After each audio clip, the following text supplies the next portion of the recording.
ഉടമ്പടി ഉപവാസം ഇല്ലേ? അപ്പോൾ ഉടമ്പടി ഉപവാസം ആരും തെറ്റിക്കൊന്നും ചെയ്യരുത് കേട്ടോ. അത് ഏത് ജാതിയായാലും ഉപവാസം തന്നെയാണ്.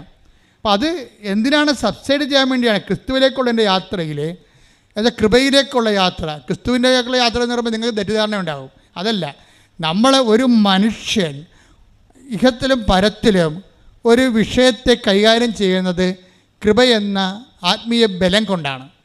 ആ ബലത്തെ സമൃദ്ധിയാകാൻ വേണ്ടിയുള്ള ഒരു ക്രമീകരണങ്ങളാണ്, ആത്മീയ ക്രമീകരണങ്ങളാണ് ഉടമ്പടി നിങ്ങൾ നിർവഹിച്ചു കൊണ്ടേയിരിക്കുന്നത്.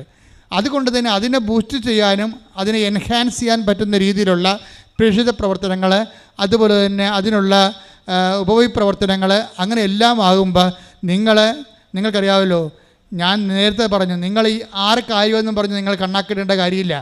ദൈവത്തിന് 600 കാര്യം ചെയ്യാൻ പറ്റും. നിങ്ങൾ നടക്കാത്ത വഴികളിലൂടെ നിങ്ങൾ നടത്തും.